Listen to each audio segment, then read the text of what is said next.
Welcome back. അപ്പം morning walk അതിന്റെ പകുതി ഘട്ടം പിന്നിട്ടിരിക്കുകയാണ്. ഇനിയുണ്ട് അരമണിക്കൂർ സമയം. അപ്പോൾ നമ്മളെ ഇങ്ങനെ പുതപ്പിക്കുകയാണ് കടമ്പ്രയാറിലെ. അല്ലല്ല, പുതഞ്ഞെന്ന് പറയുമ്പോൾ നമ്മൾ ഇങ്ങനെ പോകുന്നതിനല്ലേ പുതഞ്ഞെന്ന് പറയുന്നത്. അങ്ങനെ ഒരു പുതപ്പ് പോലെ എന്നാണ് ഉദ്ദേശിച്ചത്.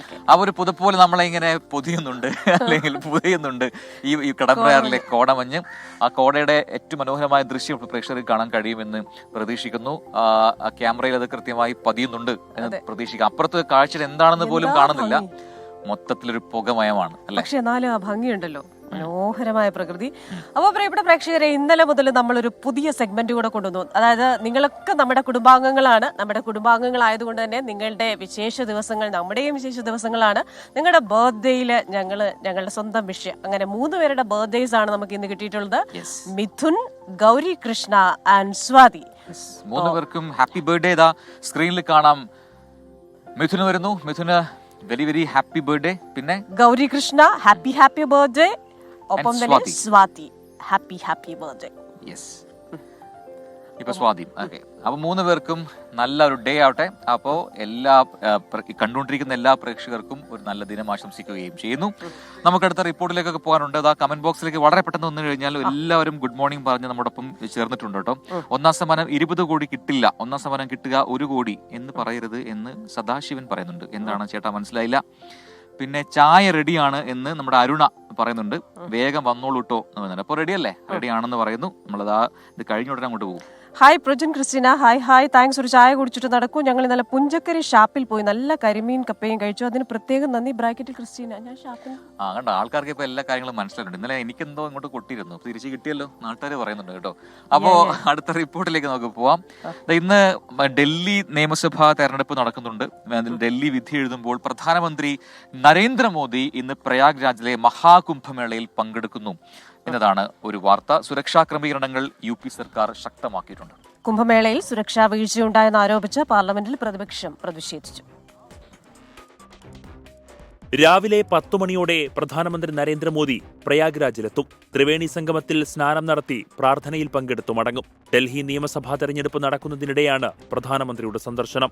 നേരത്തെ ചില യോഗങ്ങളിൽ പ്രധാനമന്ത്രി പങ്കെടുക്കുമെന്ന് അറിയിച്ചിരുന്നുവെങ്കിലും സുരക്ഷാ ക്രമീകരണങ്ങൾ കണക്കിലെടുത്ത് പൊതുപരിപാടികൾ ഒഴിവാക്കി. പ്രധാനമന്ത്രിയുടെ സന്ദർശനത്തോടനുബന്ധിച്ച് പ്രയാഗ്രാജിൽ അതീവ സുരക്ഷ ഏർപ്പെടുത്തി. കുംഭമേളയ്ക്കിടെയുണ്ടായ ദുരന്തത്തിൽ UP സർക്കാരിനെതിരെ കടുത്ത വിമർശനവുമായി അഖിലേഷ് യാദവ് രംഗത്തെത്തി.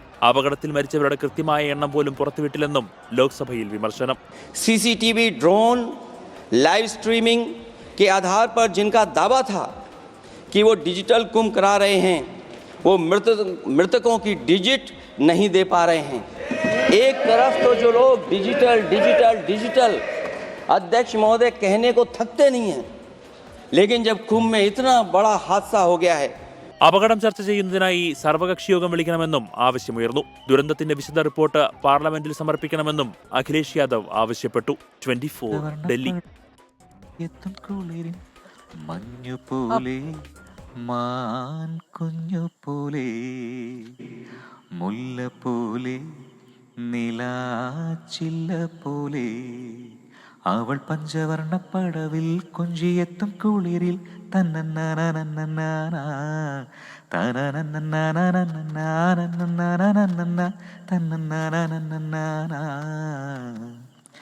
മുത്തുപോലെ ഇളം തത്ത പോലെ മിന്നൽ പോലെ ഇളം തെന്നൽ പോലെ മഞ്ഞുപോലെ മാൻ കുഞ്ഞുപോലെ മുല്ല പോലെ നിലാച്ചില്ല പോലെ.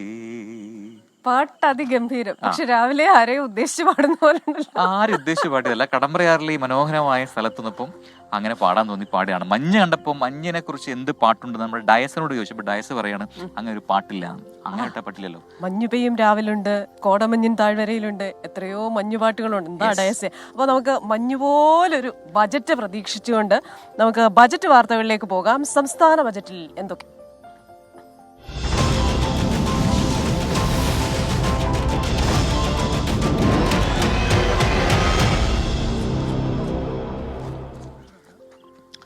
കേന്ദ്ര ബജറ്റിൽ നിന്ന് ഒഴിവാക്കപ്പെട്ട വിഴിഞ്ഞം അന്താരാഷ്ട്ര തുറമുഖം സംസ്ഥാന ബജറ്റിൽ പ്രതീക്ഷ അർപ്പിക്കുന്നുണ്ട്. വിഴിഞ്ഞത്തെ വ്യവസായ ഹബ്ബാക്കി മാറ്റാനുള്ള പ്രത്യേക പാക്കേജുകൾ ധനമന്ത്രി പ്രഖ്യാപിച്ചേക്കും. വിഴിഞ്ഞം നാവായിക്കുളം ഔട്ടർ റിംഗ് റോഡിനും വിഴിഞ്ഞത്ത് നിന്ന് ബാലരാമപുരം വരെയുള്ള ഭൂഗർഭ റെയിൽപാതയ്ക്കും ഫണ്ട് അനുവദിക്കുമെന്നാണ് പ്രതീക്ഷ. വിഴിഞ്ഞം തുറമുഖത്തിന്റെ സമഗ്ര വികസനത്തിന് 5000 കോടി രൂപയുടെ പ്രത്യേക പാക്കേജ് എന്ന ആവശ്യമാണ് കേന്ദ്ര ബജറ്റിൽ ഇടം പിടിക്കാതെ പോയത്. ഇതോടെ വിഴിഞ്ഞം തുറമുഖത്തെ കേന്ദ്രീകരിച്ച് തുടങ്ങാനിരുന്ന വൻകിട പദ്ധതികൾ സംസ്ഥാന സർക്കാരിന്റെ മാത്രം ബാധ്യതയായി മാറി. വിഴിഞ്ഞം കൊല്ലം പുനലൂർ വ്യവസായ സാമ്പത്തിക ഇടനാഴിയാണ് ഇതിൽ പ്രധാനം. 1456 ചതുരശ്ര കിലോമീറ്റർ വിസ്തൃതിയിൽ ടൗൺഷിപ്പ്, റെസിഡൻഷ്യൽ മേഖല, വ്യവസായ കേന്ദ്രങ്ങൾ, വിനോദ കേന്ദ്രങ്ങൾ എന്നിവ ഉൾപ്പെടുന്ന പദ്ധതിക്ക് വമ്പൻ നിക്ഷേപങ്ങൾ ആവശ്യമാണ്. ഈ പദ്ധതിക്കായുള്ള പ്രാരംഭ നടപടികൾ തുടങ്ങാൻ പ്രത്യേക പാക്കേജ് മാത്രമേ സംസ്ഥാന ബജറ്റിൽ ഉണ്ടാകാൻ സാധ്യതയുള്ളൂ. വിഴിഞ്ഞം നാവായിക്കുളം ഔട്ടർ റിംഗ് റോഡിനായുള്ള സ്ഥലമേറ്റെടുപ്പുമായി ബന്ധപ്പെട്ട തർക്കങ്ങൾ ഇപ്പോഴും തുടരുകയാണ്. ഇത് പരിഹരിക്കാൻ വേണ്ട പ്രഖ്യാപനങ്ങളും ബജറ്റിൽ പ്രതീക്ഷിക്കുന്നുണ്ട്. വിഴിഞ്ഞത്തിനായി ഇതുവരെ ചെലവിട്ട 8500 കോടിയിൽ 5500 കോടിയും കേരളത്തിൻ്റെതാണ്. കേന്ദ്രം അനുവദിച്ച വയബിലിറ്റി ഗ്യാപ് ഫണ്ട് തിരിച്ചടയ്ക്കണമെന്ന വ്യവസ്ഥ ഒഴിവാക്കണമെന്ന ആവശ്യവും കേന്ദ്രം അംഗീകരിച്ചിട്ടില്ല. കേന്ദ്ര ബജറ്റിൽ നിന്ന് പുറത്തായതോടെ വിഴിഞ്ഞം തുറമുഖത്തിന്റെ ഭാവി സാധ്യതകൾ സംസ്ഥാന ബജറ്റിനെ കൂടി ആശ്രയിച്ചാകും. വിഴിഞ്ഞത്തെ സമഗ്ര വികസനത്തിനായി പ്രത്യേക പാക്കേജ് ഉണ്ടാകുമെന്ന സൂചനയാണ് ധനമന്ത്രിയും നൽകുന്നത്. MG പ്രതീഷ്, 24, തിരുവനന്തപുരം. അപ്പോൾ ഇനി നമുക്ക് ഇടുക്കിയിലേക്കാണ് പോകേണ്ടത്. ഇടുക്കി ജില്ലാ സമ്മേളനത്തിൽ മന്ത്രി റോഷി അഗസ്റ്റിന് വലിയ വിമർശനം വന്നിട്ടുണ്ട്. CPIM ഇടുക്കി ജില്ലാ സമ്മേളനത്തിൽ മന്ത്രി റോഷി അഗസ്റ്റിനും കേരള കോൺഗ്രസ് എമ്മിനും ആഭ്യന്തര വകുപ്പിനും വിമർശനം. ജില്ലയിൽ മന്ത്രി ഉണ്ടായിട്ടും കാര്യമായ വികസനം നടക്കുന്നില്ലെന്നാണ് വിമർശനം. കേരള കോൺഗ്രസിനെ മുന്നണിയിലെടുത്തത് പ്രയോജനം ചെയ്തില്ല, പോലീസിനെ നിയന്ത്രിക്കുന്നതിൽ ആഭ്യന്തര വകുപ്പ് പരാജയപ്പെട്ടു എന്ന വിമർശനവും ഉയർന്നിട്ടുണ്ട്. രാഹുൽ വിജയനാണ് ഇടുക്കിയിൽ നിന്നും വിവരങ്ങളുമായി ചെയ്യുന്നത്. Rahul, very good morning. അപ്പോൾ CPM ഇടുക്കി ജില്ലാ സമ്മേളനത്തിൽ രൂക്ഷമായ വിമർശനമുണ്ട്. മന്ത്രി റോഷി അഗസ്റ്റിനെതിരെയാണ് വിമർശനം. മാത്രമല്ല കേരള കോൺഗ്രസ് എം മുന്നണിയിലേക്ക് വന്നിട്ട് യാതൊരു കാര്യവുമില്ല എന്നുകൂടി പറയുന്നുണ്ട്. മാത്രമല്ല CPIയിൽ പുതിയൊരു ജില്ലാ സെക്രട്ടറി വന്നതോടുകൂടി അവിടുത്തെ CPIM CPI ബന്ധം അതൊന്ന് ഉഷാറായിട്ടുണ്ട് എന്നൊക്കെയുള്ള അഭിപ്രായങ്ങളൊക്കെ ആ ജില്ലാ സമ്മേളനത്തിൽ വന്നിട്ടുണ്ട്. എന്താണ്, ഏത് രീതിയിലാണ് ചർച്ചകൾ മുന്നോട്ട് പോകുന്നത്? ഇന്നത്തെ കാര്യപരിപാടി എന്താണ്?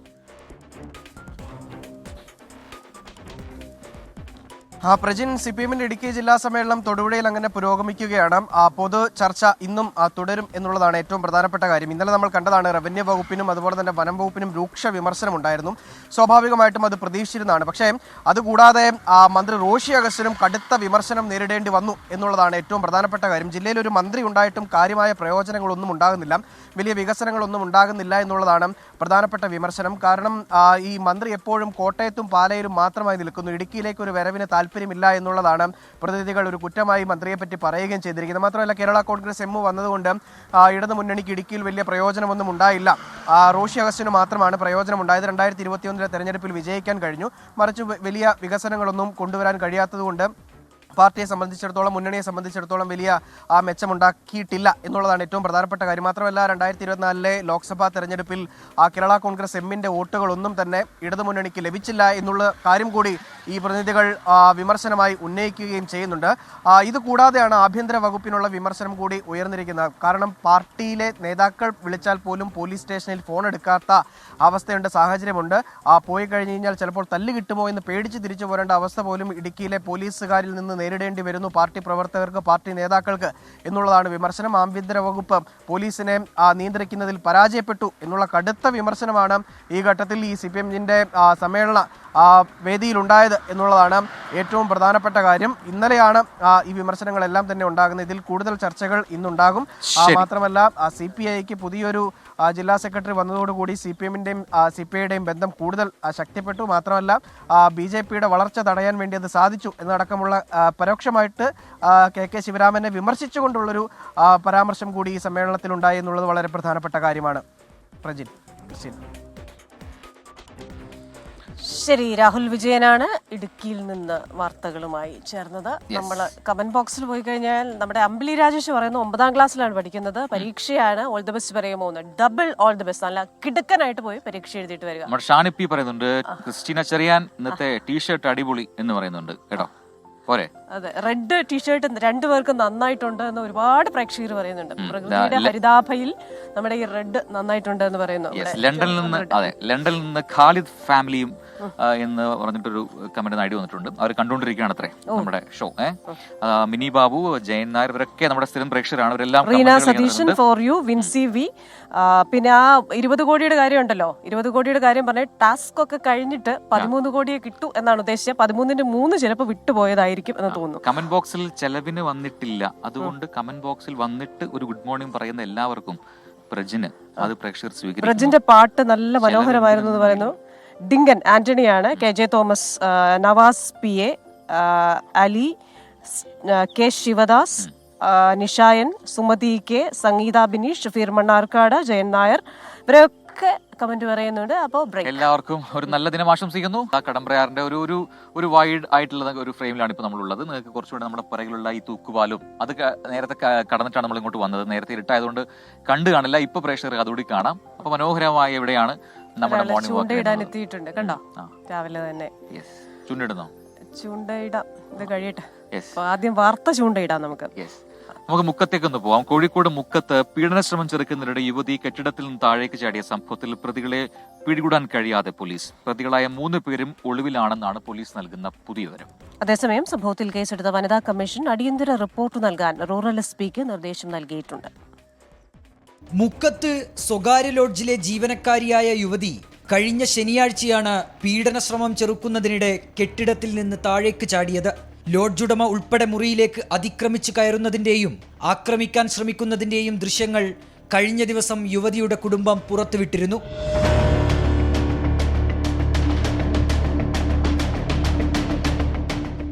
യുവതി നൽകിയ പരാതിയിൽ 3 പേർക്കെതിരെ പോലീസ് കേസെടുത്തു. എന്നാൽ വ്യക്തമായ തെളിവുകളുണ്ടായിട്ടും അറസ്റ്റ് വൈകുന്നുവെന്നാണ് കുടുംബത്തിന്റെ ആരോപണം. പ്രതികൾ ഒളിവിലാണെന്നും അന്വേഷണം ഊർജിതമായി തുടരുന്നു എന്നുമാണ് പോലീസ് വിശദീകരണം. അതേസമയം സംഭവത്തിൽ അടിയന്തര റിപ്പോർട്ട് നൽകാൻ കോഴിക്കോട് റൂറൽ എസ്.പിക്ക് വനിതാ കമ്മീഷൻ നിർദ്ദേശം നൽകി. സംഭവത്തിൽ മനുഷ്യാവകാശ കമ്മീഷനും കേസെടുത്തിരുന്നു.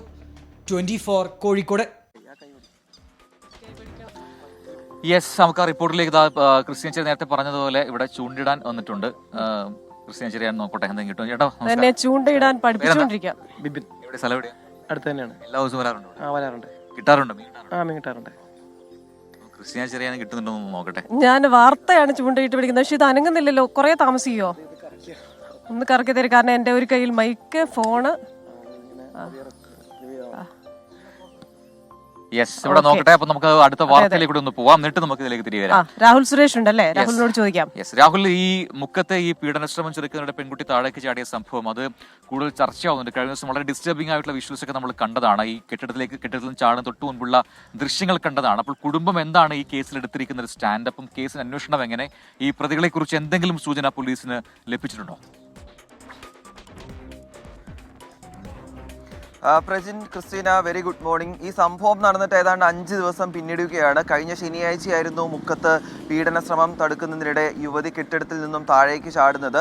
ഇപ്പോഴും ഈ 3 പ്രതികളും കാണാമറയത്താണെന്നതാണ് ഏറ്റവും പ്രധാനപ്പെട്ട കാര്യം. ഈ പ്രതികളെ പിടികൂടാൻ പോലീസിന് കഴിഞ്ഞിട്ടില്ല എന്നത് എടുത്തു പറയേണ്ട കാര്യമാണ്. 3 പ്രതികളും ഒളിവിലാണ്. ഇവിടെ ഏറ്റവും ഒടുവിലത്തെ ടവർ ലൊക്കേഷൻ നോക്കുമ്പോൾ കോഴിക്കോട് ടൗണിനടുത്തുള്ള കക്കോടി എന്ന സ്ഥലത്താണ് കഴിഞ്ഞ ദിവസം ഏറ്റവും ഒടുവിൽ ഈ പ്രതികൾ എത്തിയിട്ടുള്ളത്. പക്ഷേ അവിടെ ഉൾപ്പെടെ പരിശോധന നടത്തി. ഈ പ്രതികളുടെ വീട്ടിൽ 3 തവണ പരിശോധന നടത്തി. അപ്പോഴൊന്നും പ്രതികളെ കണ്ടെത്താൻ കഴിഞ്ഞിട്ടില്ല. പോലീസിന്റെ നിഗമനം എന്ന് പറയുന്നത് കോഴിക്കോട് ജില്ല വിട്ട് പ്രതികൾ പുറത്തേക്ക് പോയിട്ടില്ല എന്നുള്ളതാണ്. പ്രതികളെ പിടികൂടാത്തതിൽ പ്രതിഷേധിച്ച് യുവജന സംഘടനകളുടെയും വനിതാ സംഘടനകളുടെയും ഉൾപ്പെടെയുള്ള പ്രതിഷേധം ഒരു ഭാഗത്ത് തുടരുകയാണ്. അതേസമയം ഈ പ്രതികളുടെ രാഷ്ട്രീയ സ്വാധീനമാണ് അറസ്റ്റ് വൈകാൻ കാരണമെന്ന ആരോപണവുമായി യുവതിയുടെ കുടുംബം രംഗത്തെത്തുന്നുണ്ട്. പ്രജിൻ, ക്രിസ്റ്റീന, കഴിഞ്ഞ ദിവസം നമ്മൾ കണ്ടതാണ്. നിരവധി തെളിവുകളാണ് ഇവർ പുറത്തുവിട്ടിട്ടുള്ളത്. ആ തെളിവുകൾ ഒരു ഭാഗത്ത് നിൽക്കുമ്പോഴും ഇവരെ പിടികൂടാൻ കഴിഞ്ഞിട്ടില്ല എന്നതാണ് എടുത്തു പറയേണ്ട കാര്യം. ഇന്നലെ റൂറൽ എസ്.പിയുമായി നമ്മൾ സംസാരിച്ചപ്പോൾ ഇന്നലെ രാത്രിയോടുകൂടി പ്രതികളെ പിടികൂടുമെന്നായിരുന്നു ഏറ്റവും ഒടുവിൽ പറഞ്ഞത്. പക്ഷേ 5 ദിവസം പിന്നിടുമ്പോഴും പ്രതികളെ പിടികൂടാൻ കഴിഞ്ഞില്ല എന്നത് പോലീസിന്റെ ഒരു വീഴ്ചയായി എടുത്തു പറയേണ്ടതാണ്. ഇന്നും പിടികൂടാൻ കഴിഞ്ഞിട്ടില്ലെങ്കിൽ കൂടുതൽ തെളിവുകൾ പുറത്തുവിടുമെന്നാണ് യുവതിയുടെ കുടുംബം പറഞ്ഞിട്ടുള്ളത്. കാരണം ഭീഷണിപ്പെടുത്തുന്ന ഉൾപ്പെടെയുള്ള കൂടുതൽ തെളിവുകൾ കുടുംബത്തിന്റെ പക്കലുണ്ട്. പക്ഷേ അന്വേഷണ പുരോഗതി കൂടി പരിശോധിച്ച ശേഷം ആ തെളിവുകൾ പുറത്തുവിടുമെന്നാണ് പറയുന്നത്. ഇന്നും അറസ്റ്റ് വൈകുകയാണെങ്കിൽ ഇന്ന് കൂടുതൽ തെളിവുകൾ പുറത്തു വരാനുള്ള സാധ്യതയാണ് ഈ സംഭവത്തിൽ കാണുന്നത്. പ്രജിൻ, ക്രിസ്റ്റീന. രാഹുൽ സുരേഷാണ് കോഴിക്കോട് വിശദാംശങ്ങൾ നൽകിയത്. നമ്മുടെ നിരവധി പ്രേക്ഷകർ ഈ വാർത്തയുടെ അപ്ഡേറ്റ് ചോദിച്ചിരുന്നു. അപ്പോൾ അവർക്കൊക്കെ ഇപ്പോൾ വിവരങ്ങൾ കിട്ടിയിട്ടുണ്ടല്ലോ അല്ലേ? നമുക്ക് ഒരു സ്പെഷ്യൽ പാക്കേജിലേക്ക് പോവാം. കേരളം കാത്തിരിക്കുന്ന ഭാഗ്യശാലിയെ ഇന്നറിയാം. അത് എന്താണ്? ക്രിസ്മസ് ന്യൂ ഇയർ ബമ്പർ ഭാഗ്യക്കുറിയുടെ നറുക്കെടുപ്പ് ഇന്ന് ഉച്ചയ്ക്കാണ് നടക്കാൻ പോകുന്നത്. ഒന്നാം സമ്മാനം ലഭിക്കുന്ന ഭാഗ്യശാലിയെ കാത്തിരിക്കുന്നത് 20 കോടി രൂപയാണ്. ടിക്കറ്റ് വിൽപ്പനയിൽ റെക്കോർഡ് വർധനമാണ് കുറിയുണ്ടായത്. ഇന്നാണ്. വീണ്ടും ഒരു ബമ്പർ ആവേശത്തിലാണ് കേരളം. ക്രിസ്തുമസ് പുതുവത്സര ബമ്പറിൽ ഒന്നാം സമ്മാനം നേടുന്ന ഭാഗ്യശാലിക്ക് 20 കോടി രൂപയും രണ്ടാം സമ്മാനം നേടുന്ന 20 പേർക്ക് ഓരോ കോടി രൂപ വീതവും ലഭിക്കും. ഒന്നാം സമ്മാനത്തിന്റെ ലോട്ടറി വിറ്റ ഏജന്റിനും 1 കോടി സമ്മാനത്തുകയുണ്ടാകും. അങ്ങനെ ഇത്തവണ 22 പേർ ക്രിസ്തുമസ് ബമ്പറിൽ കോടിപതികളാകും. 50 ലക്ഷത്തോളം ടിക്കറ്റുകളാണ് വിറ്റുപോയത്. 400 രൂപയായിരുന്നു ടിക്കറ്റ് വില. വിൽപ്പനയിൽ ഒന്നാം സ്ഥാനം പാലക്കാടിന് തന്നെ. 10 ലക്ഷം വീതം ഓരോ സീരീസുകൾക്കും 30 പേർക്ക് മൂന്നാം സമ്മാനം ലഭിക്കും. 3 ലക്ഷം രൂപ വീതം 20 പേർക്കാണ് നാലാം സമ്മാനം. 20 പേർക്ക് 2 ലക്ഷം വീതം അഞ്ചാം സമ്മാനവും ലഭിക്കും. ധനമന്ത്രി KN ബാലഗോപാൽ ഉച്ചയ്ക്ക് 1:30 ബമ്പർ നറുക്കെടുപ്പ് നടത്തും. 24 തിരുവനന്തപുരം. Welcome back. അപ്പോൾ മോർണിംഗ് വാക്ക് അവസാന ഘട്ടത്തിലേക്ക് എത്തുന്നു. ഇനി മിനിറ്റുകൾ മാത്രമാണ്. അപ്പോൾ ഈ കടമ്പറയാറിൽ ഈ ടൂറിസം സ്പോട്ടിലെ ഈ തൂക്കുപാലത്തിലൂടെ നമ്മൾ തിരികെ നടക്കുകയാണ്. കാനഡയിൽ ഇരുന്ന് 4 പേര് ഇത് കാണുന്നുണ്ട്. ഇതിഹാസ്, രോഹിത്, ജോർജ്, റോബോട്ട്, ഒപ്പം ശ്രീകുമാർ കാക്കനാട് എന്റെ കമന്റ് മാത്രം വായിക്കില്ല എന്ന് പറയുന്നു. ലേഖ ജയൻ, സീന മുഹമ്മദ്, കേശവദാസ്, അവരൊക്കെ ഉണ്ട്. സുലൈമാൻ അബ്ദുൽ ഖാദർ, സുരേന്ദ്രകുമാർ PM, ഷാനവാസ് TA ഒക്കെ ഉണ്ട്. പ്ലസ് നമ്മൾ ഈ ഉയരങ്ങളിൽ നിൽക്കുമ്പോൾ ചിലർക്ക് പേടി ഉണ്ടാവാറുണ്ട്. അതിന് പറയുന്ന പേരാണ് അക്രോഫോബിയ. ലേശം അക്രോഫോബിയ. അടുത്ത സ്റ്റോറി വായിക്കാം നമുക്ക് പെട്ടെന്ന്. കമ്മ്യൂണിസ്റ്റ് മൂല്യ തകർച്ചയെക്കുറിച്ച് നോവലിലൂടെ തുറന്നെഴുതി മുതിർന്ന CPI നേതാവ് C ദിവാകരൻ കഥാപാത്രങ്ങളിലൂടെ പുതിയ നേതൃത്വത്തെയും രീതികളെയും രൂക്ഷമായി വിമർശിക്കുന്നുണ്ട്. തന്റെ അനുഭവങ്ങളും കമ്മ്യൂണിസ്റ്റ് നോവലിൽ ഉൾപ്പെടുത്തുന്നുണ്ടെന്ന് C ദിവാകരൻ പറഞ്ഞു. കമ്മ്യൂണിസ്റ്റ് പാർട്ടിയുടെ ഭിന്നിപ്പും പുതിയ കൂട്ടുകെട്ടുകളും പലതരത്തിലുള്ള പരസ്പര അഭിരമിച്ചുകൊണ്ടുള്ള അധികാര രാഷ്ട്രീയ അരങ്ങേറ്റങ്ങൾക്ക് കേരളം സാക്ഷിയായി. കമ്മ്യൂണിസ്റ്റ് പാർട്ടി അധികാരത്തിനായ വർഗശത്രുക്കളുമായി സന്ധി ചെയ്യുന്നതായി പാവപ്പെട്ട വിഭാഗങ്ങൾ തെറ്റിദ്ധരിച്ചു. ഗ്രാമങ്ങളിലും ഇല്ലടഞ്ഞ വരാന്തരങ്ങളിലും എത്തി പാവപ്പെട്ടവരുടെ നീതിക്ക് വേണ്ടി പ്രവർത്തനങ്ങൾ നീക്കാനുള്ള സഖാക്കളുടെ എണ്ണം കുറഞ്ഞു. സംശയിക്കേണ്ട, ഈ വിമർശനങ്ങൾ C ദിവാകരൻ എന്ന CPI നേതാവ് പറയുന്നതല്ല. അദ്ദേഹത്തിന്റെ കഥാപാത്രമായ നരേന്ദ്രൻ നോവലിൽ പറയുന്നതാണ്. മുതിർന്ന CPI നേതാവ് C ദിവാകരൻ തന്റെ 12ാമത്തെ പുസ്തകം പ്രസിദ്ധീകരിച്ചു. പക്ഷേ ഇത്തവണ നോവലാണ്. പേര് കമ്മ്യൂണിസ്റ്റ്.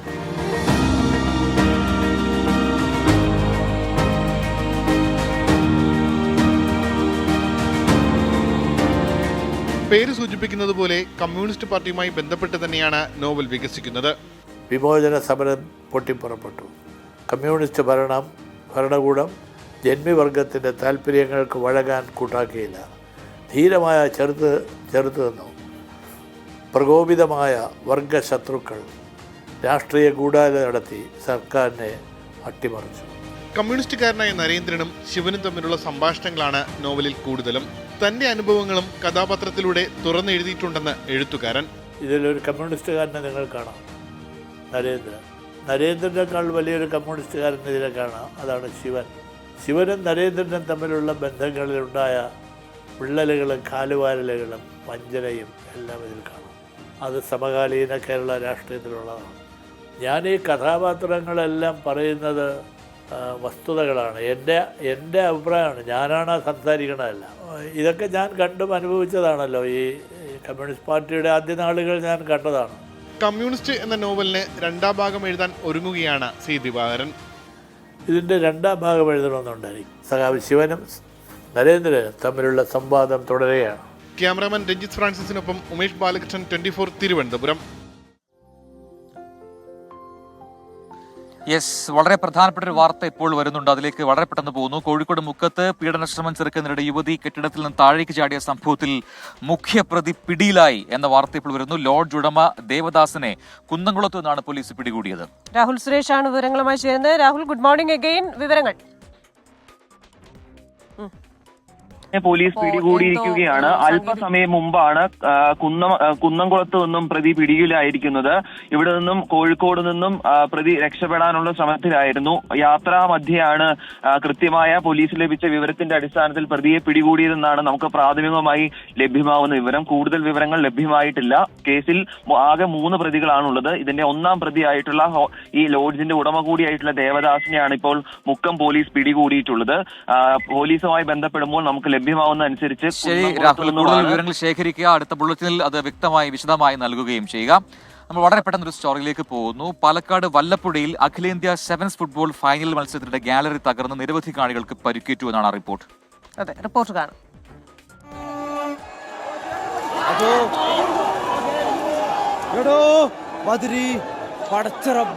ഗാലറി പൊട്ടിട്ടോ, ഗാലറി പൊട്ടി, വല്ലപ്പുഴ ഗാലറി പൊട്ടി. ഇന്നലെ രാത്രി 10:30-ഓടെയാണ് അപകടം. 1 മാസമായി നടന്നു വരുന്ന ടൂർണമെന്റിന്റെ ഫൈനലായിരുന്നു ഇന്നലെ. പ്രതീക്ഷിച്ചതിലും കൂടുതൽ ആളുകൾ ഗാലറിയിൽ കയറിയതിനെ തുടർന്ന് ഗാലറി തകർന്നു വീഴുകയായിരുന്നു.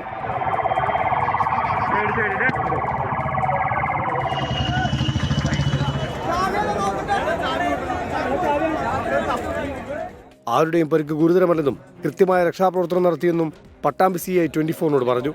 മത്സരം സംഘടിപ്പിച്ചിരുന്നത് എല്ലാ അനുമതികളോടും കൂടിയെന്ന് പട്ടാമ്പി CI. PWD ബിൽഡിംഗ് വിഭാഗത്തിന് അനുമതിയോടെയാണ് സ്റ്റേഡിയം നിർമ്മിച്ചത്. PWD ഓവർസിയർ നേരിട്ടെത്തി ഗുണനിലവാരം പരിശോധിച്ച ശേഷമാണ് അനുമതി പത്രം നൽകിയത്. സംഭവത്തിൽ പോലീസ് അന്വേഷണം ആരംഭിച്ചു. 24 പാലക്കാട്.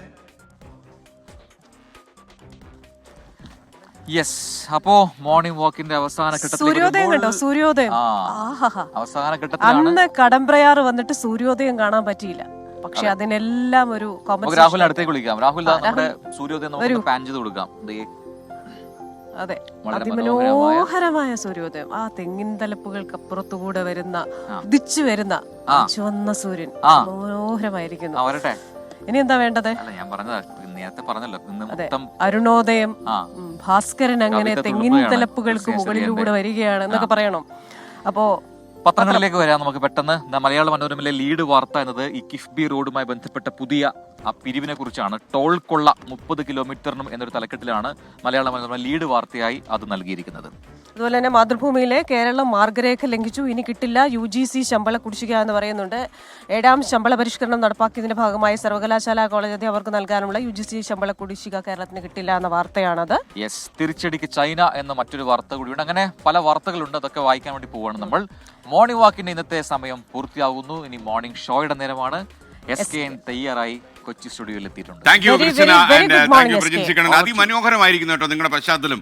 ഞാൻ നോക്കിയപ്പോൾ കോടമഞ്ഞിന് നടുവിൽ 2 ചെന്താമര. ഇപ്പൊ ചെന്താമര എന്ന് പറഞ്ഞാൽ അടിയുള്ളൂ, അതുകൊണ്ട് അത് നമുക്ക് വേറെ എന്തെങ്കിലും പറയാം. Okay, thank you.